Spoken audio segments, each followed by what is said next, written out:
Wilson Audio's dinner discussions number 6. Hope you all enjoyed the food. Very much. Thank you. Be sure to thank Tony from Atchafalaya. Please visit his restaurant, and the food is even better. But he didn't half-ass this, so. We're happy to be here. We always enjoy it. Thanks for being here. And thank you very much. Appreciate it.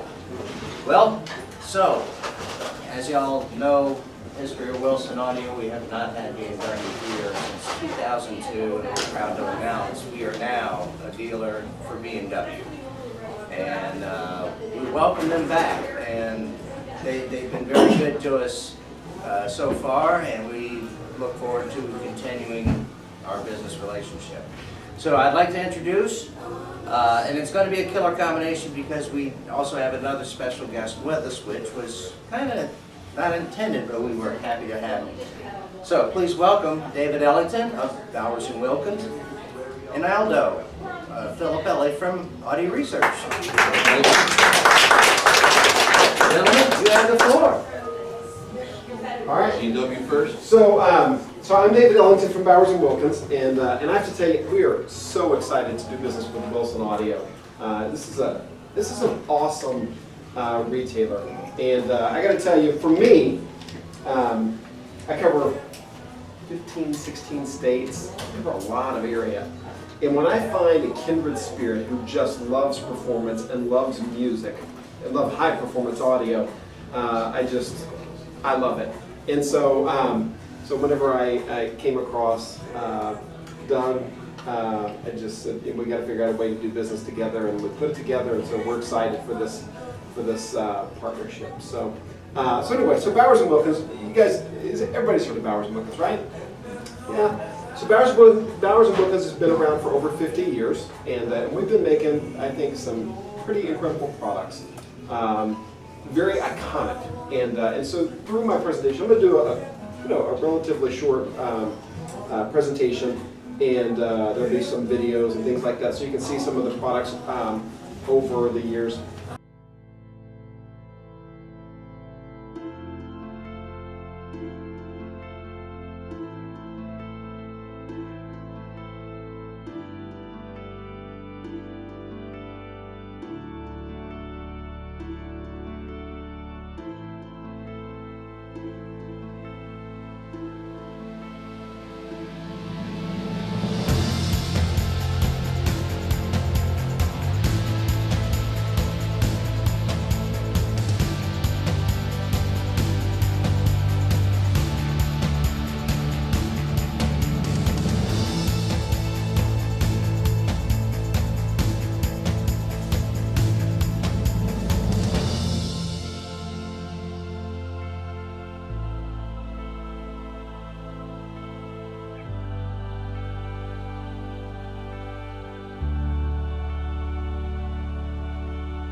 So our guiding thought is that this came from John Bowers. If you can make a better product, you'll sell it, and that has always been the thing that has made him tick.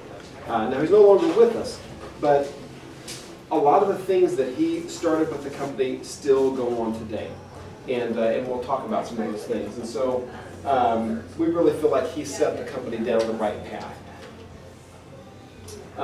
You'll see here over 53 years of speakers, and I'll point out some things that I think are pretty cool. Back in 1970, this was one of the first speakers that we made that had it was the first speaker that had all of our own proprietary drivers. Now, you look at that, and I think it was so beautiful that they could still be sold today.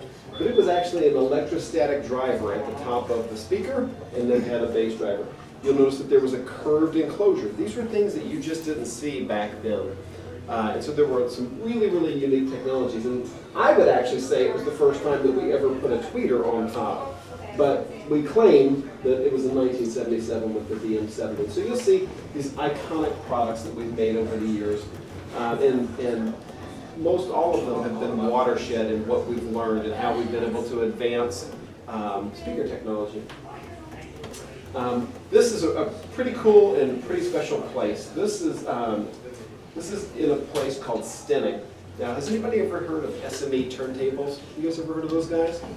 So, Alistair Robertson Aikman owned a property, and his estate was so large that the people in the town, if you showed up, you would want to go hang out and play in what looks like a park, like the town park. It was actually just his backyard. This property was actually on the back of it, and why this was so interesting is that John Bowers, back in the very, very beginning, after he had founded Bowers Wilkins, he actually went to the BBC. You guys are familiar with the BBC, the British Broadcasting Corporation? And they had their own laboratory where they studied loudspeaker design, where they pushed, quality in loudspeakers more than anybody else had done up to that point. He saw that and he walked out of it and said, I want to have that. Where you actually have scientists that actually push the design of speakers and sound quality, really trying to make them sound true and natural. And that's what this was. Now this year we actually have outgrown it. It was at that point when John said, I'm going to make this investment. He actually took all of his profit for an entire year and bought this property. And he started hiring engineers to work with him. At that point, he had just been kind of a hobbyist. He really, really enjoyed it. But at that point, they started making investments in tools to allow them to be able to figure out not just listen and go, I think it's this, I'm going to try that, not just trial and error, but actually be able to measure and see with data that the product really is better. And so he's always made this really, really big investment. Today, we actually have 47 engineers that work on the acoustics of our products from every aspect. Bowers Wilkins manufactures all of their products from the ground up. We don't buy parts from other people. Well, there's one part, and you'll get to see it in the 800 third generation diamond speakers. And it's actually just the diamond dome. We actually have a De Beers company make that diamond dome for us, but we build everything other than that in all of our speakers from the component pieces. And the benefit of that is that you get tighter tolerances, but you also don't have to pay middleman markup. And so you actually get a product that if anybody else were to build it, buying product from other people, the price would be quite a bit more. And so we're able to hold down the prices and deliver, I think, a fabulous value. So, I think for the history of Bowers, we've always been a leader in performance, and this just shows some of those iconic products that we've made. So if you look at it and you look at what the press says, the press loves our products. And it doesn't matter whether it's an outdoor speaker, whether it's some of our custom theater speakers, our brand new proprietary wireless speakers, whether it's our in-wall speakers, headphones, affordable audio, or our flagship. They get 5-star marks from the people, from the reviewers, the people who are around us all the time. And this shows, look, we make products from $179 all the way up to $60,000 per pair. And we spend a lot of time. So the products that are developed are more thoroughly thought out and really in most cases become products that people cherish for long, long periods of time. I've heard some people here tell me they have 30-year-old products that they have. And so it's pretty cool to hear about that. The other thing is most people end up, once you buy Bowers, you kind of stick to it. You just love it. And so we have about a 90% retention rate of people who buy our products. So another cool thing about Bowers is that the professionals choose to use us. We actually are in 200 of the biggest recording studios all throughout the world. We are a reference. And so before you guys get to hear the movies and the music, it's actually heard through a Bowers & Wilkins product first. And so the reasons for that is it's just neutral. it's natural, it's dynamic, and quite frankly, it's easy to repair if something were to go wrong.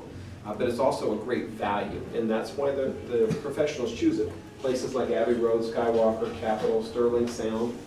And you know, if you go online and you Google a bunch of these recording studios, you'll actually see the products that they have, whether it's in 2-channel or whether it's in 5.1. So this one you'll see, some of them are actually not necessarily the latest speaker. This was an 801, and so he uses 5 801s in his mastering. So you also see us in automotive products. This is something kind of new. So we're in products like BMW, in Maserati, in McLaren, and in Volvo. And you'll see a couple other announcements. And I have to tell you, for us, this isn't how we make our money. We, you know, having the products seen by people who love quality, that's important to us. It helps get our name out. So we've made those connections with the auto, and it's also allowing, you know, younger people to come into it, right? They'll buy themselves a really cool first luxury car. They're exposed to Bowers Wilkins, and then they'll start buying home products and headphones and all of those other things. Let me play a video for you guys.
I watched this video about 60 times before I went to England, so I was expecting music and people to dance around and to be glamorized in the factory.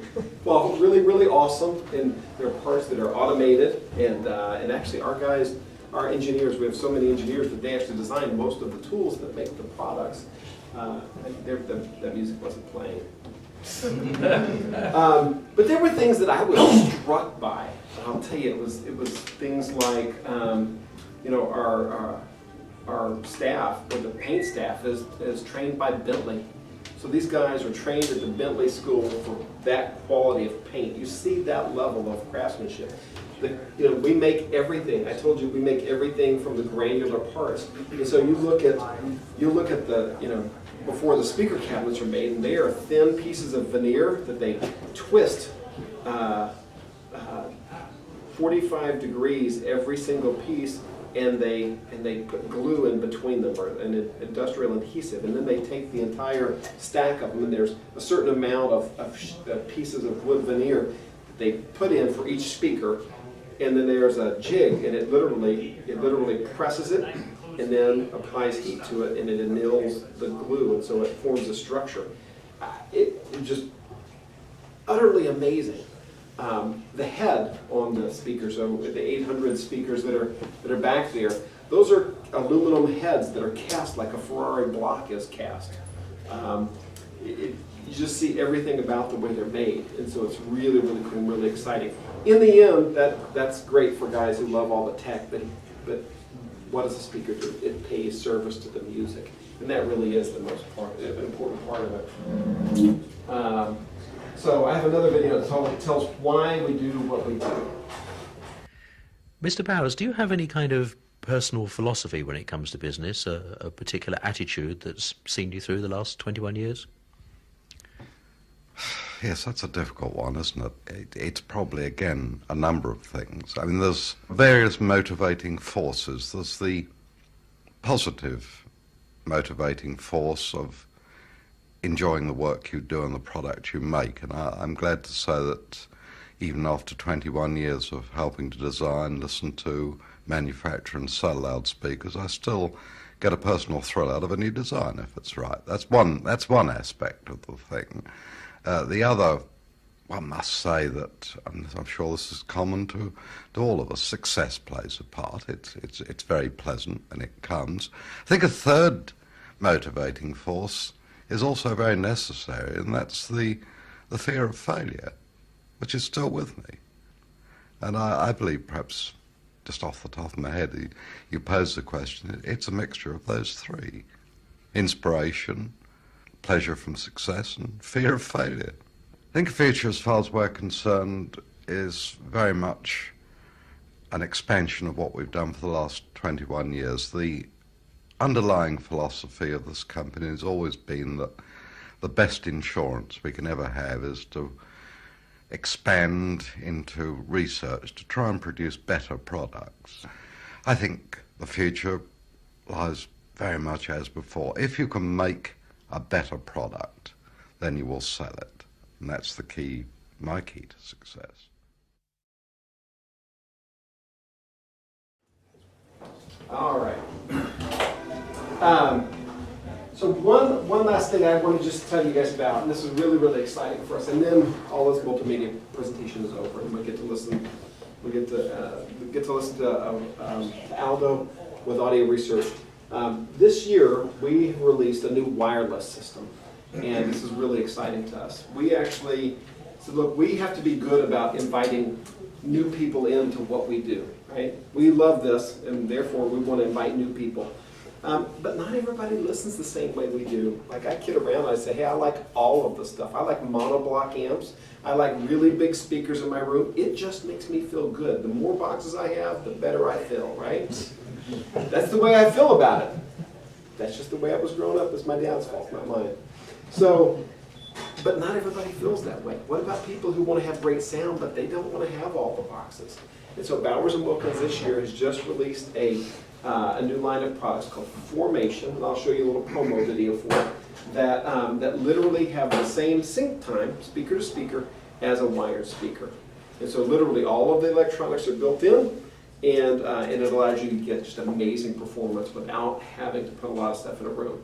So we're really focused on, on some of this stuff today, but I just wanted to kind of tell you guys about that. And it's something that you guys will have to look forward to be able to seeing and experiencing here.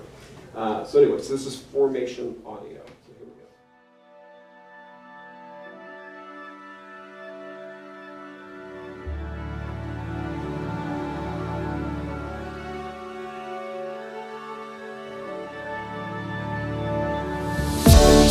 go.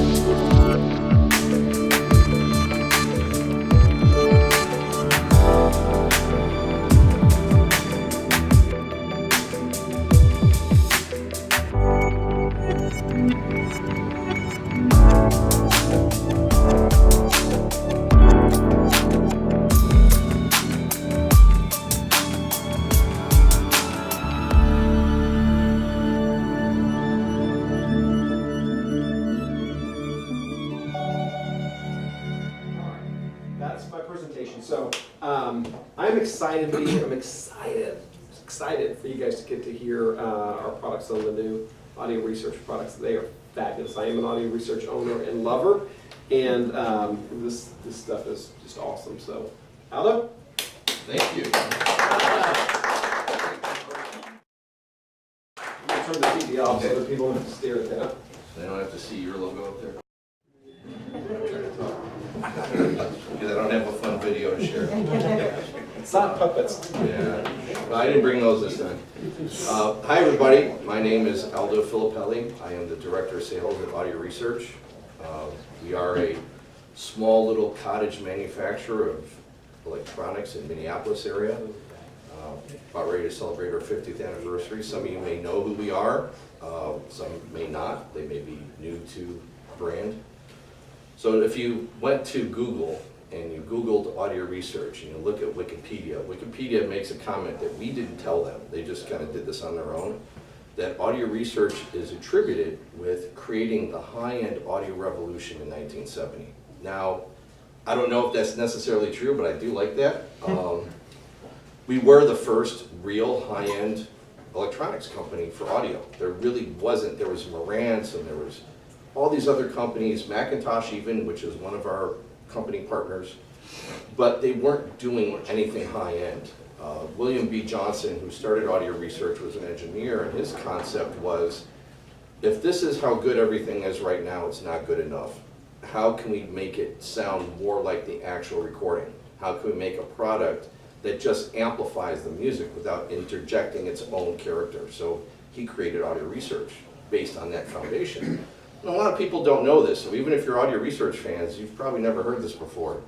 But Audio Research has made everything, not just tube amps and preamps. We've had solid state electronics, we've had digital electronics. We've also made mixing consoles and boards, active crossovers, mixing devices for pro studios, and it's all based upon how can we make something sound better, right? So who we are today as a company, which is a compilation of all these last 49 years, what we decided in 2016 was the tubes do sound better, especially the current technology in vacuum tubes, sound better than transistors for solid state electronics. We want to create an emotional experience with every piece of music that's played through our product. We want you to feel the goosebumps and the energy and the emotion that was part of what the original recording was all about, and the reason why it was composed that way. And a lot of that is lost in typical transistorized electronics. We know because we've made some of the best transistorized electronics. It just never created that emotional attachment that the vacuum tubes can create. However, vacuum tubes typically create a lot of coloration as well. They create a lot of maintenance. So it's like owning a Ferrari and having to take it in for an oil change every couple thousand miles and replace the tires every 5,000, and on and on and on. And it got to the point where people started getting concerned and thinking, well, maybe I don't want tubes anymore because it's got all this maintenance issues and there's all these possibilities of repair that they just didn't feel like dealing with. So Audio Research decided in 2016 to create something completely new, starting clean slate, a whole new development of products from us to put us back at the pinnacle of who we are as the high-end electronics company that started the revolution in 1970. So what we've done is we have a new series of amplifiers, and they have one of the amps out there in the room that you're going to listen to tonight.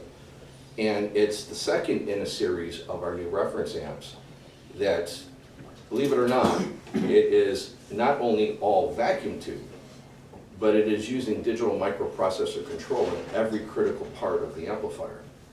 So what we wanted to do is we wanted to create an amplifier that was not only inherently musical, but much safer, more reliable, more longevity, less user interface and less maintenance.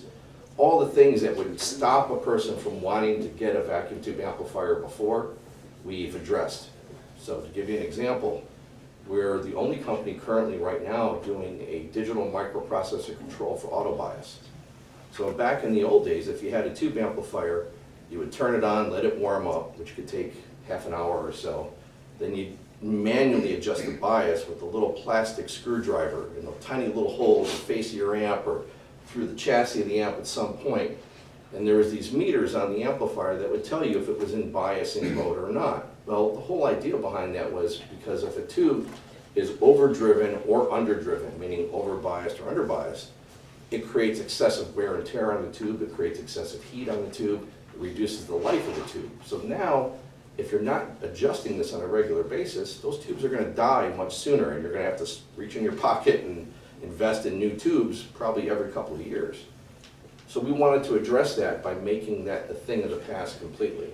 So we went with an auto bias circuit, but very different than anybody else in the entire industry. We're doing it with a digital microprocessor. It is completely removed from the entire audio path. There's no audio passing through this microprocessor. It is basically just telling the tubes what to do. We've gone as far as measuring every tube that could physically fit the socket. Now, I'm telling you this because this is the research we've done. We don't want anyone changing tubes. We want you to use the tubes that we sell and supply with the product for a reason, because they're the best, most musical tubes that we found that maintain that over an extended period of time. So they're very reliable, and you'll get a lot of life out of these tubes. But the reason why we did this was because we wanted to create a very specific way of controlling how the product is biased and adjusted. So as the tube is being played, it's constantly readjusting that bias so that it is at its most efficient operating mode that it's working in. So say, for example, a given tube like what we use is a KT150, the engineers know when that tube is most efficient, where you're going to have the greatest amount of fidelity and life out of that tube. So it's adjusted to maintain that at a 1% tolerance the entire time that the tube is operating and you're playing music. You'll never have to adjust bias again, right? But here's the best part of it. Reduction of heat, because now it's not over-biasing or under-biasing. And extended life. So instead of having to replace the tubes every 2,000 or 3,000 hours, which was kind of a bummer for a lot of people that got into this hobby, we have right now on our factory set of monoblocks, which is the model that came out before the one that you're going to hear, over 3,900 hours, almost 4,000 hours on the factory supplied tubes, and they're still perfect. What that means to you is we've extended the life already at least by double. It'll probably be even triple by the time everything is said and done. So your investment for the maintenance and the upgrades and the replacing the tubes has gone way down. The other thing is it generates less heat. And if you notice, I mean, every piece of electronics gets hot. Transistorizing amps get hot, tube amps get hot, and historically, tube amps could get really hot, especially audio research in the old days. What you'll notice is with this technology, the amplifier is actually generating less heat. So less heat means less wear and tear. The other thing that we've done is in the old days, everybody always wanted to use meters that were the typical VU meters that you see on Macintosh products and even our old products that we've done before. And if you look at the new amp, it's very different of a design concept. We've actually created this meter. This is called a ghost meter. Now, I can't tell you how that name came about, but you know, if you look at it, you can kind of see why. It's a transparent, translucent screen so you can see into the chassis. You see the tubes glowing. It's kind of a cool look. But at the same time, the meters are typical analog meters. But here's where it's different. Since we knew that the old analog VU meters created a lot of noise in the circuitry that needed filters and capacitors to take that noise out, we have gone with another digital circuit. We've basically incorporated a digital microprocessor that powers the meters, and it's attached to the actual power supply output stage that's driving the tubes. It's basically measuring what the amperage is. So if it measures an X amount of amperage current that's being drawn, it's using Ohm's law to mathematically convert that into watts, because it is just a math conversion. So when it converts it to watts, it displays it on the meter. It's a very simple circuit. It's actually more accurate than typical analog VU meters are, and there's no noise, and it's completely isolated from the circuit. And here's the best part. Since it is digitally controlled, if somebody says, hey, listen, you know, I'm watching the meter and it's moving slow. Well, historically, most of the analog meters were designed to dance with the transients on the music because they were in the audio output stage. So what we've done is we've had the ability to write new code, new software. So if you want a dancing meter that's popping with the music on the transients, you just ask for that firmware update from your dealer and he'll install it. So it's kind of a unique device. Nobody in the entire audio industry is doing this, and it really catapulted us into a whole new direction. But here's the best part of what we had accomplished. When we were working on this design, our lead engineer at the time, his name was Ward, he had passed away in March of 2017. Ward had worked under Bill Johnson, who was the founder and lead engineer of the company all the way up until 2010 when he passed away. So Ward basically did the same things that Bill Johnson did. Every product that was developed was a modified, tweaked version of what was just available. And for some of you that may have owned audio research products that know the product line, they had a history of creating all of these updates and upgrades every year. There was just another update, another update, another update. And there were tweaks. They weren't like re-engineered, completely new developed designs. It was just a modification to what currently existed. And every model that then came out was based on a previous model, just modified and updated and improved in certain ways. Well, when Ward passed away, when we went to go look at his design, we had a bunch of chicken scratch on notepads that we couldn't understand, and we had a prototype amplifier with no circuit design mapped out. So we had to reverse engineer the entire design. In doing so, since it was so labor intensive, we decided to bring it more up to date, so we did it in CAD. So we basically designed an entire new circuit board based upon what Ward came up with in CAD. And in using the advanced modeling in this particular software that we used, we were able to develop that circuit board design with 30% less components in the signal path. Still achieving what was necessary to achieve, but now done in such a way that there's a lot less components in the signal path that could create colorations and change the sound, which is what typically happens. But here's the other thing, is we decided that since we have this capability to do this with our CAD, let's do it on multiple layers. So instead of having multiple circuit boards in a chassis, horizontal, vertical, perpendicularly mounted, that they basically talk to each other and it creates noise, which is what happens when you pass energy through a circuit in general. And they all act like antennas, especially the internal wiring. We did this all on one board. So the boards that we use in this amp and the mono amps and every other amp that we're coming out with are a very specifically designed 4-layer circuit board where the audio layers are at the top and the bottom and the power supply layers are in the middle. This creates what we call an EMR barrier. So there's a lot less radiated noise, a lot less crosstalk that could be communicated between the power supply and the audio layers. There's also a lot less internal wiring. So in a sense, we created a completely new amplifier for the audio research company, unlike anything we've ever done before, with a lot less stuff, but yet using a lot more technology. So when we sat down and we gave the first prototype a listen, I have to tell you, it was groundbreaking because it got to the point where our golden ears, Warren Gale and all these other guys that have been in the company 30 plus years, were going into our archives and bringing out all of our old amps. Let's compare it to a D76, let's compare it to a D79, let's try a VT130 or a VT200. So you get the picture. We were literally comparing our new design amplifiers to everything that we had done before sonically. Well, it really was the best sounding amp we've ever developed, and it is. And I have to tell you, it literally changed who we are as a company because the technology and the performance that we came up with in this amp has really changed who we are and what we do going forward.